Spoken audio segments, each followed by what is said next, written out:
Hello, my friends. I hope you're having a fabulous day. I'm going to share with you how to rock baby back ribs, how to not be intimidated by ribs because they're one of the easiest things to make. They're always a hit and they're absolutely foolproof the way I'm going to share how to make them. I have cooked for years. I'm 60, and one of the best things about what I try to share with you all who follow me and subscribe to my channel, or you follow me on Instagram, there are many good cooks, and I'm microscopic on that level, but I'm an older cook and I'm a seasoned cook. So the things that I like to share with you are born out of years of experience with the goal of cooking despite wearing many other hats. Cooking even when you are a busy mom, a busy dad, a busy college student. Putting food on the table should not be stressful. It does not have to be stressful. Many foods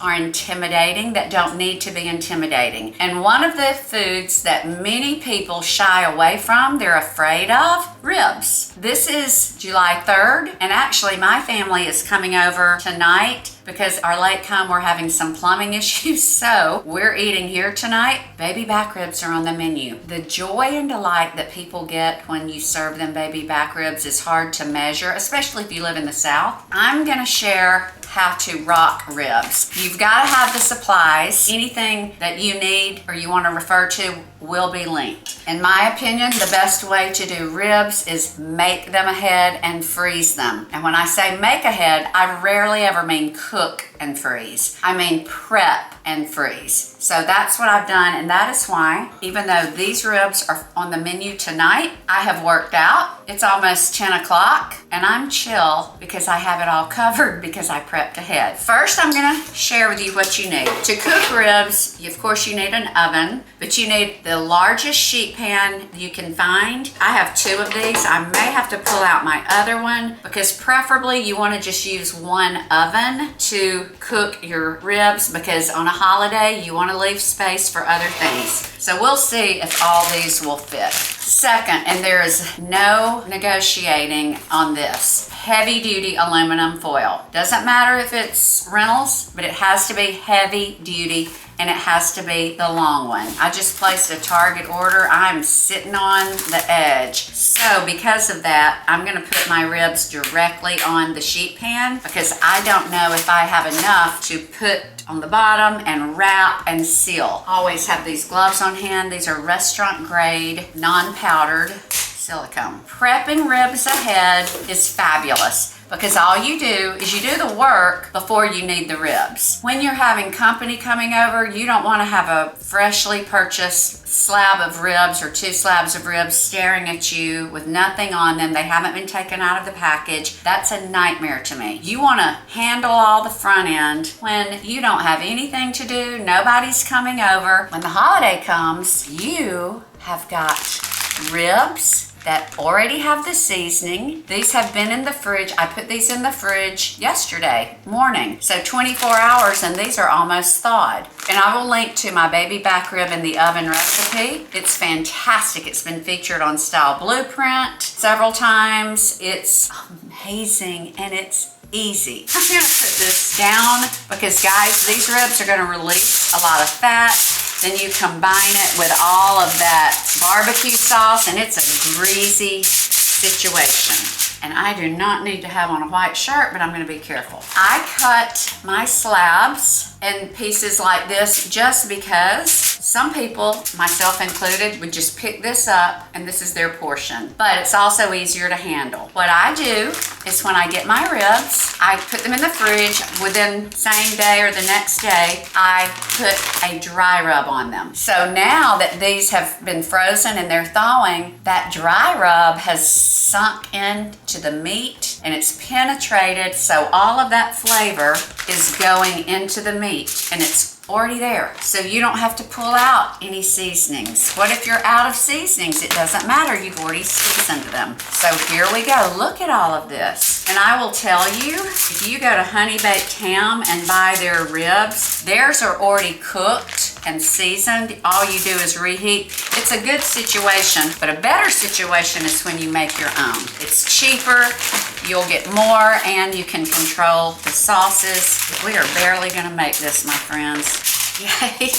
Oh yes, I'm so excited. Now let's just pray that the aluminum foil will cover these. What you're doing, and I change gloves numerous times. I keep like 500 count boxes of these. So I'm throwing all of this away, and here we have our ribs, and you want them spaced, and we're gonna cover them because what we're doing, because these are cooking in the oven, you could do this on a pellet grill because the pellet grill is like a little outdoor oven, it just has smoke. I'm just gonna do these in the oven, but what you are doing is you are creating an oven within a bigger oven. That is why you have to have this, and you need this big, this is a jumbo cooking sheet, and the reason I have two is I cook big batch. You want to make an oven by covering this tightly with heavy duty foil.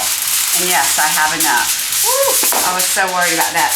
I just placed a Target order, and I got 2 big heavy duty foil, and then I also get the heavy duty foil when I go to Costco. Okay, you see, we're making it tight.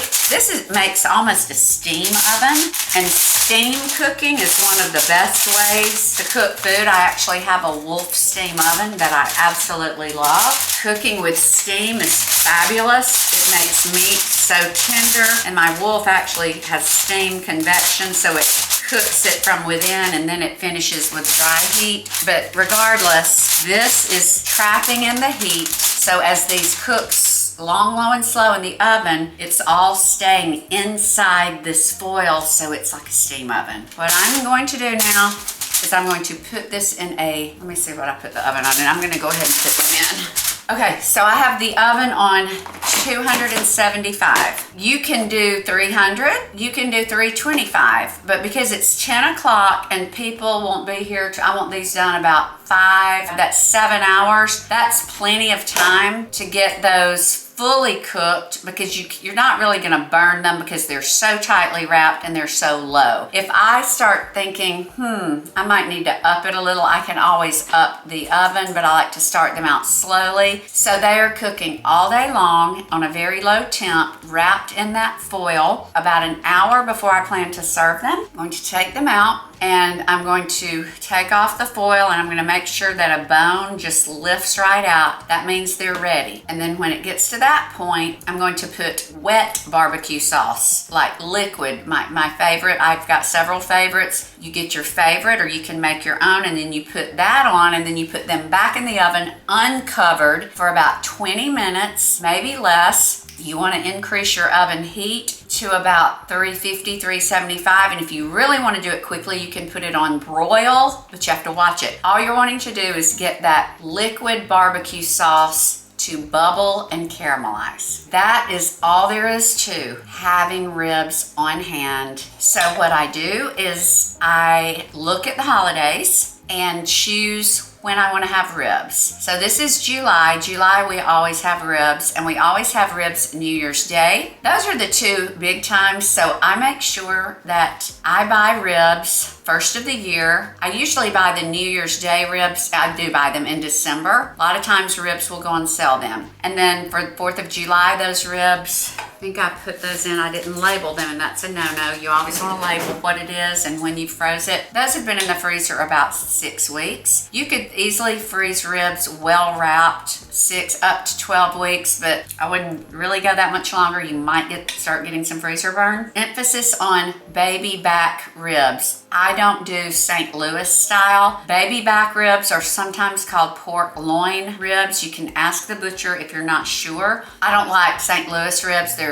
got a lot of fat, they're real thick. So baby back ribs is what I always do. So always make sure you've got your big pan, your heavy duty aluminum foil, a dry rub of choice to put on the ribs. You just put it on them. You can remove the membrane of the ribs if you like. You do not have to, but you can remove that thin membrane and just coat them on both sides with the rub, and then put them like I did, and I cut them in more manageable pieces of like 6 to 8 ribs per section. Put the dry rub on, put them in the freezer bag, label them, and freeze them. All you do is the day before you want them, or 2 days even, stick them in a fridge, let them thaw, and then do what I just did, put them in the oven. Okay, before I sign off, I'm going to tell you what I serve these with. We'll link to all the recipes. Always a good slaw. Today, for the 4th, I'm doing my crunchy slaw. I'll link to that. And then there's also a slaw that is crunchy slaw for barbecue sandwiches, because we may go pick up some more barbecue meat. I may make that one. They're just different, but I'll link to both of those. Potato salad. Now, potato salad is something you're gonna wanna make it in stages a day or 2 ahead. I like to get my potatoes boiled, just put them in the fridge to chill. And I do the round, the red or the Yukon Gold, the smaller, like golf ball size. Put them in the fridge because they slice better when they're chilled. Then after that, you can chop your celery, you've got to boil eggs. So that's something you can do a day ahead, and the next day, all you do is pull it out. The best baked beans I've ever had. It's my favorite recipe. It's a Junior League of Memphis, and it's on my blog. I give them full credit. Even go by the sides. If you serve these ribs, people will go crazy. They'll love them, and it's such a treat. I'm very grateful for all of you who have followed along, who are subscribers. I always love sharing from my toolkit